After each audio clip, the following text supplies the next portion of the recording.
সুপ্রিয় ছাত্রছাত্রীবৃন্দ, আশা করি তোমরা সবাই ভালো আছো, সুস্থ আছো, নিরাপদ আছো। বর্তমান পরিস্থিতির প্রেক্ষাপটে ভার্চুয়াল ক্লাসের ধারাবাহিকতার অংশ হিসাবে আমি আজকের নতুন আরেকটি ক্লাস নিয়ে তোমাদের সামনে হাজির হয়েছি। আশা করি আজকের ক্লাসটিও যথারীতি তোমাদের বেশ ভালো লাগবে। সবাইকে আমার আজকের এই ভার্চুয়াল ক্লাসে শুভেচ্ছা ও স্বাগতম। আমি শিবু শঙ্কর ঘোষ, প্রভাষক, কর্ণফুলী সরকারি কলেজ, কাপ্তাই, রাঙ্গামাটি পার্বত্য জেলা। ক্লাসটি সম্পর্কে তোমাদের কোনো ব্যক্তিগত সমস্যা থাকলে সেক্ষেত্রে আমার এখানে মোবাইল নাম্বার এবং ইমেইল অ্যাড্রেস দেওয়া আছে, সেক্ষেত্রে আমার সাথে যোগাযোগ করলে আমি এই ক্লাসটি বুঝিয়ে দিতে তোমাদের যথাসাধ্য চেষ্টা করব। ক্লাসের শুরুতেই আমরা একটা ছবি দেখতে পাচ্ছি, তোমরাও স্ক্রিনে দেখতে পাচ্ছ। বিশাল একটি যুদ্ধযান, প্রাণ বলা হয় এগুলোকে, কামান লাগানো আছে। এখানে বেশ কিছু যুদ্ধযান এখানে ছবি দেওয়া আছে। এর থেকেই মোটামুটি আমরা ধারণা লাভ করতে পারি যে আজকের ক্লাসটি আমরা কি দিয়ে সাজাতে যাচ্ছি। হ্যাঁ শিক্ষার্থী বন্ধুরা, তোমরা ঠিকই অনুমান করেছ, আজকে আমরা যে ক্লাসটা সাজাতে যাচ্ছি সেটা একটা যুদ্ধকে কেন্দ্র করে। এখন প্রশ্ন হচ্ছে কোন যুদ্ধকে কেন্দ্র করে, সেটা আমরা একটু পরেই দেখব। আজকের পাঠ প্রথম বিশ্বযুদ্ধ। শিক্ষার্থী বন্ধুরা, তোমরা জানো পৃথিবীতে এই পর্যন্ত দুটি বিশ্বযুদ্ধ সংঘটিত হয়েছে, একটি প্রথম বিশ্বযুদ্ধ, আরেকটি হচ্ছে দ্বিতীয় বিশ্বযুদ্ধ। সেই দুটি বিশ্বযুদ্ধের প্রথম বিশ্বযুদ্ধ নিয়ে আজকে আমাদের ক্লাসটি সাজানো। তোমরা দেখতে পাচ্ছ আজকের পাঠ প্রথম বিশ্বযুদ্ধ। এখানে বেশ কিছু সৈনিকের ছবি দেওয়া আছে, যুদ্ধরত সৈনিকদের ছবি। শিক্ষার্থী বন্ধুরা, আজকের এই যে পাঠটি আমরা আলোচনা করতে যাচ্ছি, সেই পাঠটি আলোচনা করে আমরা কোন কোন বিষয়গুলো আলোকপাত করতে পারবো, শিখতে পারবো, কোন কোন বিষয়গুলো আমরা জানতে পারবো, সেই বিষয়গুলো এখানে লিপিবদ্ধ করা রয়েছে, তোমরা স্ক্রিনে দেখতে পাচ্ছ। তবু আমি একবার বলছি, পাঠ শেষে শিক্ষার্থীরা তোমরা প্রথম বিশ্বযুদ্ধ কি তা বলতে পারবে, প্রথম বিশ্বযুদ্ধের কারণ ব্যাখ্যা করতে পারবে। 3 নাম্বার ত্রিশক্তি চুক্তি ও ত্রিশক্তি আতাত সম্পর্কে জানতে পারবে। প্রথম বিশ্বযুদ্ধের ঘটনা প্রবাহ বর্ণনা করতে পারবে। প্রথম বিশ্বযুদ্ধের ফলাফল মূল্যায়ন করতে পারবে। হ্যাঁ শিক্ষার্থী বন্ধুরা, এই কয়েকটি শিকন ফলকে সাথে নিয়েই আমি আজকের ক্লাসটি সাজিয়েছি। আশা করি তোমরা ক্লাসটি বেশ ভালো মতোই বুঝতে পারবে। তোমরা স্ক্রিনে দেখতে পাচ্ছ প্রথম বিশ্বযুদ্ধ 1914 থেকে 1918, অর্থাৎ প্রথম বিশ্বযুদ্ধের সময়কাল 1914 সালে এই বিশ্বযুদ্ধ শুরু হয় এবং 1918 সালে এই বিশ্বযুদ্ধ শেষ হয়। আমরা স্ক্রিনে প্রথম বিশ্বযুদ্ধ সংজ্ঞাটা দেওয়া আছে, কখন শুরু হয় কখন শেষ হয়। 19বিংশ শতাব্দীর শেষের দিকে এবং 20 শতাব্দীর প্রথম দিকে ইউরোপের যে স্বার্থপরতা ও জাতীয়তাবাদ, জাতীয়তাবাদ বললে হবে না, উগ্র জাতীয়তাবাদ, ইউরোপে যে উগ্র জাতীয়তাবাদী চেতনা দেখা দিয়েছিল, তারই চরম পরিণতি হলো প্রথম বিশ্বযুদ্ধ। বসনিয়ার রাজধানী সার্বিয়াতে অস্ট্রিয়ার যুবরাজ হত্যার মধ্য দিয়ে এই যুদ্ধের সূত্রপাত হয়। এই যুদ্ধ 1914 সালের 28 জুলাই শুরু হয় এবং 1918 সালের 11 নভেম্বর পর্যন্ত স্থায়ী হয়। এই যুদ্ধের ব্যাপকতা, ধ্বংসযজ্ঞ ও হতাহত পূর্বের যে কোনো যুদ্ধকে ছাড়িয়ে গিয়েছিল। যুদ্ধের ক্ষয়ক্ষতি ও লক্ষ্যে বিশ্ব নেতৃবৃন্দ শঙ্কিত হয়ে পড়েন এবং 1919 খ্রিস্টাব্দে ভার্সাই সন্ধির মাধ্যমে এই যুদ্ধের পরিসমাপ্তি ঘটে। তোমরা স্ক্রিনে দেখতে পাচ্ছ আমি যে বিষয়গুলো আলোকপাত করলাম, স্ক্রিনে সেই বিষয়টা দেখা যাচ্ছে। উপরে বেশ কিছু সৈনিক যুদ্ধগত অবস্থায় আছে এবং এই প্রথম বিশ্বযুদ্ধের একটি ধারণা আমি এখানে লিপিবদ্ধ করেছি। এই যুদ্ধ শুরু হয় 1914 সালের 28 জুলাই এবং শেষ হয় 1918 সালের 11 নভেম্বর। এবং এই যুদ্ধ শুরু হয়েছিল বসনিয়ার রাজধানী সার্বিয়াতে অস্ট্রিয়ার যুবরাজ হত্যার মধ্য দিয়ে।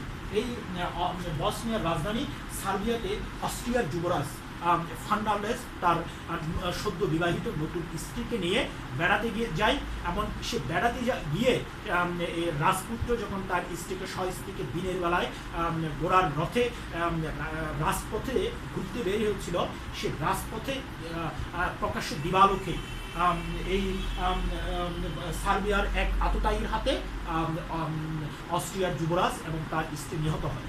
সে নিহত হওয়ার ঘটনার প্রতিশোধ নিতে গিয়ে 1914 সালের 28 জুলাই প্রথম বিশ্বযুদ্ধের সূত্রপাত হয়। পৃথিবীতে এত বড় ধ্বংসযজ্ঞ পৃথিবীর মানুষ আর দেখেনি, যেটা দীর্ঘ 5 বছর টানা চলে এবং 1918 সালের 11 নভেম্বর এই যুদ্ধের পরিসমাপ্তি হয়। শিক্ষার্থী বন্ধুরা, আমরা এখন দেখব প্রথম বিশ্বযুদ্ধের কারণগুলো, যেই কারণে প্রথম বিশ্বযুদ্ধের সূত্রপাত হয়েছিল। প্রত্যক্ষ কারণ। প্রথম বিশ্বযুদ্ধকে সাধারণত দুটি শ্রেণীতে বিভক্ত করা যায় কারণকে। একটি হচ্ছে প্রত্যক্ষ কারণ, তোমরা স্ক্রিনে দেখতে পাচ্ছ, আরেকটা থাকবে পরোক্ষ কারণ। প্রত্যক্ষ কারণটা আমরা প্রথমে দেখব। প্রত্যক্ষ কারণ মানে সরাসরি যে কারণটা জড়িত, সরাসরি ভাবে যে কারণটা জড়িত সেটাকেই আমরা প্রত্যক্ষ কারণ বলা হয়ে থাকি। তোমরা স্ক্রিনে দেখতে পাচ্ছ প্রত্যক্ষ কারণ অস্ট্রিয়ার যুবরাজ হত্যা, যেটা প্রথম বিশ্বযুদ্ধের সংজ্ঞাতে আমি দেখিয়েছি। অস্ট্রিয়ার যুবরাজ হত্যা, এখানে তোমরা একটা ছবিও দেখতে পাচ্ছ। ছবিতে দেখতে পাচ্ছ যুবরাজ এবং তার স্ত্রী একটি ঘোড়ার রথে উপর আছে এবং একজন রথের সারথি রথটা চালাচ্ছে। সেখানে পার্শ্ববর্তী একজন লোক, অস্ত্রধারী একজন লোক যুবরাজের উপর গুলিবর্ষণ করছে, তার স্ত্রীর উপর গুলিবর্ষণ করছে। তোমরা এখানে দেখতে পাচ্ছ গুলিবর্ষণের চক, এবং যুবরাজের রক্ষীরা সেই আততায়ীকে ধরার জন্য দৌড়ে যাচ্ছে, যুবরাজকে বাঁচানোর জন্য দৌড়ে যাচ্ছে। খুব সুন্দরভাবে এখানে চিত্রের মাধ্যমে সেই জিনিসটা এখানে দেওয়া রয়েছে। অস্ট্রিয়ার যুবরাজ হত্যা 1914 সালে এই অস্ট্রিয়ার যুবরাজ তার নতুন বিবাহিত স্ত্রীকে নিয়ে তারই উপনিবেশ, তারই শাসিত এক সাম্রাজ্যে বসনিয়ার রাজধানীতে বেড়াতে গেলে সে বসনিয়ার রাজপথে এই অস্ট্রিয়ার যুবরাজকে সার্বিয়ার এক আততায়ীর হাতে নিহত হতে হয়। এবং তারই প্রতিবাদ স্বরূপ, তারই প্রতিশোধ স্বরূপ অস্ট্রিয়া এক সময় সার্বিয়া এবং বসনিয়ার উপর হামলা চালায়। সেই হামলার এক পর্যায়ে শুরু হয় প্রথম বিশ্বযুদ্ধ। শিক্ষার্থী বন্ধুরা, পরবর্তীতে আমরা দেখতে পাচ্ছি পরোক্ষ কারণ। তোমরা দেখতে পাচ্ছ পরোক্ষ কারণ কয়েকটি ভাগে বিভক্ত করা রয়েছে। 1 নম্বর উগ্র জাতীয়তাবাদ, 2 নম্বর পরস্পর বিরোধী শক্তিজোট, 3 অর্থনৈতিক ও সাম্রাজ্যবাদী প্রতিযোগিতা, 4 বিসমার্কের কূটনীতি, 5 আন্তর্জাতিক সংকট। 1 উগ্র জাতীয়তাবাদ। এই প্রথম বিশ্বযুদ্ধের প্রাক্কালে ইউরোপের জাতিগুলোতে প্রচণ্ড উগ্র জাতীয়তাবাদের সৃষ্টি হয়। প্রত্যেকটি রাষ্ট্রের জনগণ মনে করতে যে তার দেশেই হচ্ছে পৃথিবীর সর্বশ্রেষ্ঠ জাতি, এই জন্য পৃথিবীর প্রত্যেকটা দেশকেই তার অধীনে চলে আসতে হতো। এটা কি উগ্র জাতীয়তাবাদ বলছে? জাতীয়তাবাদ ভালো, দেশপ্রেম ভালো, কিন্তু যদি সেই দেশপ্রেম এবং জাতীয়তাবাদ উগ্রতার পর্যায়ে চলে যায়, সেটা কখনো আশীর্বাদ স্বরূপ হতে পারে না। সেই আশীর্বাদটা তখন অভিশাপে পরিণত হয়। সেই অভিশাপের একটি কারণে সৃষ্টি হয়েছিল প্রথম বিশ্বযুদ্ধ। আমরা 2 নম্বর দেখি পরস্পর বিরোধী শক্তিজোট। ইউরোপের রাষ্ট্রগুলোতে প্রথম বিশ্বযুদ্ধের প্রাক্কালে দুটি গ্রুপে বিভক্ত হয়ে গিয়েছিল, মিত্র শক্তিজোট এবং অক্ষ শক্তিজোট। ত্রিশক্তির চুক্তি এবং ত্রিশক্তি আঘাত, এই পরস্পর বিরোধী শক্তি জোটের কারণে প্রথম বিশ্বযুদ্ধের সূত্রপাত হয়। 3 আমরা দেখতে পাচ্ছি অর্থনৈতিক ও সাম্রাজ্যবাদী প্রতিযোগিতা। ইউরোপের দেশগুলোতে প্রথম বিশ্বযুদ্ধের প্রাক্কালে অর্থনৈতিক এবং সাম্রাজ্যবাদী বিভিন্ন প্রতিযোগিতার সৃষ্টি হয়, যার কারণে এক দেশ অন্য দেশকে কীভাবে ট্যাগল করবে সেই চিন্তাটা সবার মাথায় ছিল, যার কারণ থেকে সূত্রপাত হয় প্রথম বিশ্বযুদ্ধ। 4 বিসমার্কের কূটনীতি। জার্মানির চ্যান্সেলর বিসমার্ক সেই বিভিন্ন কূটনীতিক আশ্রয়ে সমগ্র বিশ্ব দখল করার একটা পায়তারা করে, যার কারণে সূত্রপাত হয় প্রথম বিশ্বযুদ্ধে। এই বিসমার্ক একাধারে অস্ট্রিয়ারও সম্রাট ছিল। 5 আন্তর্জাতিক সংকট। এই বিসমার্ক থেকে শুরু করে বড় বড় রাষ্ট্রগুলোর একাধারে এই প্রতিযোগিতার ফলশ্রুতিতে এক আন্তর্জাতিক সংকটের সৃষ্টি হয়, যে আন্তর্জাতিক সংকটের সৃষ্টির এক পর্যায়ে শুরু হয় প্রথম বিশ্বযুদ্ধ। শিক্ষার্থী বন্ধুরা, তোমরা বেশ কিছু ছবি এখানে দেখতে পাচ্ছ।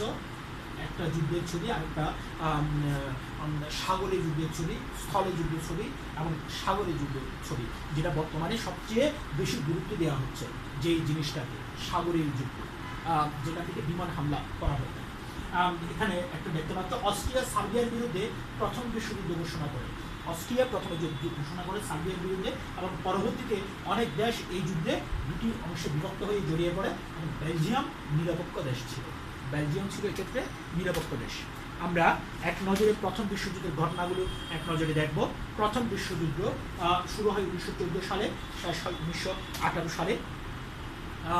ত্রিশক্তি চুক্তি, প্রথম বিশ্বযুদ্ধের শুরুতে একটি চুক্তি করা হয়েছিল বিভিন্ন রাষ্ট্রের মধ্যে। সেই চুক্তিটিকে নাম দেওয়া হয়েছিল ত্রিশক্তি চুক্তি। 2 নম্বর আমরা দেখতে পাচ্ছি ত্রিশক্তি আতাত বা মিত্র শক্তি চুক্তি। ত্রিশক্তি চুক্তির বিপরীতে এর বাইরের ত্রিশক্তি চুক্তির বাইরের অন্য দেশগুলো মিলে ত্রিশক্তি আতাত বা মিত্র শক্তি চুক্তি নামে একটি চুক্তি বিভিন্ন দেশের মধ্যে হয়, সেটাকে ত্রিশক্তি আতাত নামকরণ করা হচ্ছে। তারপর আমরা দেখতে পাচ্ছি ত্রিশক্তি চুক্তি। এই ত্রিশক্তি চুক্তি হয় জার্মান, ইতালি এবং অস্ট্রিয়ার মধ্যে। এটা পক্ষান্তরে রোম, বার্লিন এবং চুক্তি নামে এবং জার্মানি চুক্তি নামেও পরিচিত লাভ করেছিল। জার্মান, ইতালি এবং অস্ট্রিয়ার মধ্যে এই চুক্তিটি হয়েছিল।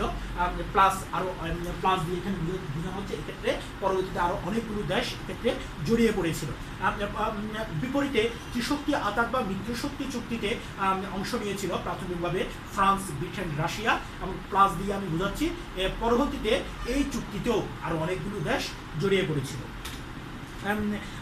এই যুদ্ধে, প্রথম বিশ্বযুদ্ধে ফলাফলে দেখা গিয়েছিল এই ত্রিশক্তি চুক্তি পরাজিত হয়, পক্ষান্তরে মিত্রশক্তি চুক্তি রাষ্ট্রগুলো বিজয়ী হয় এবং এতে মোট 34 রাষ্ট্রের অংশগ্রহণ ছিল প্রথম বিশ্বযুদ্ধে। পৃথিবীর বিভিন্ন মহাদেশের 34টি রাষ্ট্র প্রত্যক্ষভাবে এতে অংশগ্রহণ করে। 1 কোটি লোক নিহত হয়, 1 কোটি লোক এই যুদ্ধে নিহত হয় এবং মানচিত্র পরিবর্তন হয়ে যায়। পৃথিবীর বেশ কিছু রাষ্ট্রের মানচিত্র পরিবর্তন হয়ে যায় প্রথম বিশ্বযুদ্ধের কারণে। শিক্ষার্থী বন্ধুরা, তোমরা দেখতে পাচ্ছ একটি ছক এখানে দেওয়া আছে। ফাঁকা স্থানে কি বসবে? Austria, Germany, Italy. Austria, Germany, Italy তারা মিলে কি চুক্তি করেছিল? তারা মিলে ত্রিশক্তি চুক্তি করেছিল এবং এই ত্রিশক্তি চুক্তির প্রধান উদ্যোক্তা ছিলেন বিসমার্ক। ত্রিশক্তি চুক্তির প্রধান উদ্যোক্তা ছিলেন বিসমার্ক। এই বিসমার্কের একটি ছবিও আমরা এখানে দেখতে পাচ্ছি। এই বিসমার্কের নেতৃত্বেই ত্রিশক্তি চুক্তি হয় অস্ট্রিয়া, জার্মানি এবং ইতালির মধ্যে। উপরে নিচে আমি জিনিসটা লিখেও দিয়েছি। জার্মান চ্যান্সেলর বিসমার্কের নেতৃত্বে জার্মান, অস্ট্রিয়া, ইতালির মধ্যে যে চুক্তি মৈত্রী চুক্তি বা জোট গঠন হয় প্রায় ত্রিশক্তি চুক্তি নামে পরিচিত। তাকে কূটনৈতিক জাদুঘর বলা হয়। এই বিসমার্ককে বলা হয় কূটনীতিক জাদুঘর। প্রথম বিশ্বযুদ্ধে এই ত্রিশক্তি চুক্তির দেশগুলোর পরাজয় ঘটে। তোমরা আবার দেখতে পাচ্ছ প্রশ্নবোধক চিহ্নিত স্থানে কি বসবে? France, England, Russia. এর আগেরটা ছিল কি? জার্মান, ইতালি এবং অস্ট্রিয়া ত্রিশক্তি চুক্তি, আর তার বিপরীতে ফ্রান্স, ইংল্যান্ড এবং রাশিয়া মিলে করেছিল ত্রিশক্তি আতাত বা মিত্র শক্তি চুক্তি। তাহলে প্রশ্নবোধক চিহ্নে বসবে মিত্র শক্তি চুক্তি বা ত্রিশক্তি আতাত।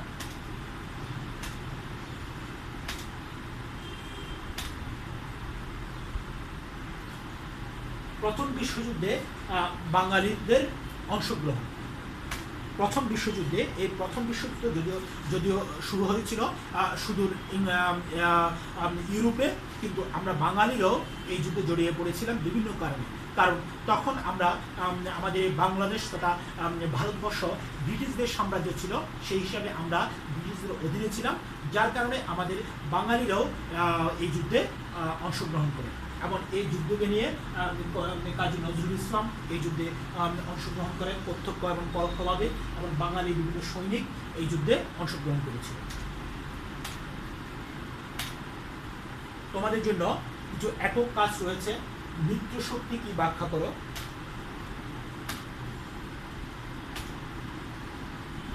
নিম্নে এই একটা ছবি আমি দিয়েছি। কিসের ছবি এটা বলতে হবে? এটি হলো প্রথম বিশ্বযুদ্ধে শতবৎসর পূর্তি অনুষ্ঠানের একটি চিত্র। 1918 সালে এই বিশ্বযুদ্ধ শেষ হয়।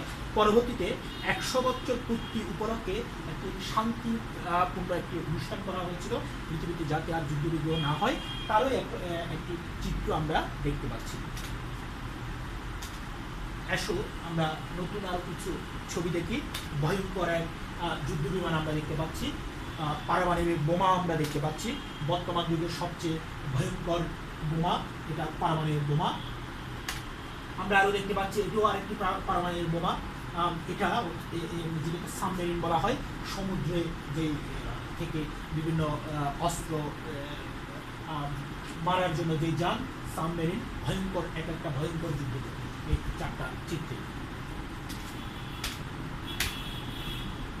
তোমরা দেখতে পাচ্ছ প্রথম বিশ্বযুদ্ধের ফলাফল। কি ফলাফল হয়েছিল প্রথম বিশ্বযুদ্ধে? প্রাণহানি ও সম্পদের ক্ষতি, মানচিত্র পরিবর্তনে বিজ্ঞানের উন্নতি, রাজতন্ত্রের অবসান, দ্বিতীয় বিশ্বযুদ্ধকে স্বাগত, রুশ মার্কিন শক্তির উত্থান, অস্ত্র প্রতিযোগিতার সৃষ্টি, ত্রিশক্তি আতাতের জয়। শিক্ষার্থী বন্ধুরা, তোমরা দেখতে পাচ্ছ বেশ কিছু ফলাফল ভূমিকা পালন করেছিল প্রথম বিশ্বযুদ্ধের। মানচিত্র পরিবর্তন হয়েছিল এবং বিজ্ঞানের উন্নতি হয়েছিল। পৃথিবীব্যাপী মানচিত্র পরিবর্তন হয়েছিল। প্রথম বিশ্বযুদ্ধের পরে জার্মানিকে 4টি অংশে ভেঙে ফেলা হয়েছিল। জার্মানির অধীনস্থ বিভিন্ন দেশ বিভিন্ন ভেঙে অন্যান্য দেশ দখল করে নিয়েছিল। রাজতন্ত্রের অবসান হয়েছিল, রাজতান্ত্রিক শাসনের অবসান হয়েছিল বিভিন্ন দেশে। দ্বিতীয় বিশ্বযুদ্ধকে স্বাগত। এই প্রথম বিশ্বযুদ্ধের মধ্যে দ্বিতীয় বিশ্বযুদ্ধের বীজ নিহত ছিল এবং দ্বিতীয় বিশ্বযুদ্ধকে স্বাগত জানিয়ে রেখেছিল। রুশ মার্কিন শক্তির উত্থান হয়েছিল এই যুদ্ধের মাধ্যমে। প্রায় অস্ত্র প্রতিযোগিতার সৃষ্টি হয়েছিল। ত্রিশক্তি আতাতের জয় হয়, এমন ত্রিশক্তি চুক্তির এক্ষেত্রে পরাজিত হয়। শিক্ষার্থী বন্ধুরা, তোমরা আশা করি বুঝতে পেরেছো এতটুকু পর্যন্ত। আমরা পরবর্তী যাচ্ছি জোড়াই কাজ। তোমাদের জন্য একটি কাজ রয়েছে। প্রথম বিশ্বযুদ্ধের সংগঠনে শুধু কি প্রত্যক্ষ কারণ দায়ী ছিল? বিশ্লেষণ করো। অর্থাৎ বলছে প্রথম বিশ্বযুদ্ধে আমরা 2টি কারণ পেয়েছিলাম, একটি প্রত্যক্ষ কারণ, একটি পরোক্ষ কারণ। তো এখানে বলছে প্রথম বিশ্বযুদ্ধের জন্য কি শুধুমাত্র প্রত্যক্ষ কারণই দায়ী ছিল? বিশ্লেষণ করো। ছবিতে আমরা আরো কিছু ছবি দেখতে পাচ্ছি। স্ক্রিনে ছবি দেখতে পাচ্ছ। বাংকার কুড়ে, মাটি কুড়ে কি করা হচ্ছে, এখানে বিভিন্ন সুড়ঙ্গ নির্মাণ করা হচ্ছে। তোমরা দেখতে পাচ্ছ সেই সুড়ঙ্গের মধ্যে সৈনিকরা লুকিয়ে থেকে অপর পক্ষকে হামলা করত। এর একটি নাম ছিল ট্রান্সকুড়ে। ট্রান্সকুড়ে যুদ্ধ চলছে, এটাকে বলা হতো ট্রান্স। মারিকুড়ে যে সুড়ঙ্গ তৈরি করা হতো সেটাকে বলা হয় ট্রান্স। তোমরা দেখতে পাচ্ছ সেই সুড়ঙ্গের কাছাকাছি ট্রাইন রেখে এমন কামান রেখে সেখান থেকে অস্ত্র চালানো হতো এবং সুড়ঙ্গের মধ্যে সৈনিকরা এভাবে লুকিয়ে থেকেও অস্ত্র চালাতো। এতক্ষণ পর্যন্ত আমরা যেগুলো করলাম তার উপর একটি মূল্যায়ন এখানে রয়েছে। মূল্যায়ন এক নম্বর, প্রথম বিশ্বযুদ্ধ কত তারিখ শুরু হয়? 2, অস্ট্রিয়ার যুবরাজের নাম কি? 3, প্রথম বিশ্বযুদ্ধ কত সালে শেষ হয়? প্রথম বিশ্বযুদ্ধে কোন দেশ নিরপেক্ষ থাকে? কোন কবি প্রথম বিশ্বযুদ্ধে অংশগ্রহণ করেছিল? 6, ট্রান্স কি? আশা করি এই সবগুলো প্রশ্নের উত্তরেই তোমরা ইতিমধ্যে পাঠের মধ্যে জেনেছো। তবু আমি একবার বলে দিই, প্রথম বিশ্বযুদ্ধ কত তারিখ শুরু হয়? 28 জুলাই 1914। অস্ট্রিয়ার যুবরাজের নাম ফার্নান্ডাস। প্রথম বিশ্বযুদ্ধ কত সালে শেষ হয়? 1918 সালে। প্রথম বিশ্বযুদ্ধ কোন দেশ নিরপেক্ষ থাকে? তোমরা দেখেছো বেলজিয়াম। কোন কবি প্রথম বিশ্বযুদ্ধে অংশগ্রহণ করেছিল? তোমরা দেখেছো আমাদের জাতীয় কবি কাজী নজরুল ইসলাম। ট্রান্স কি?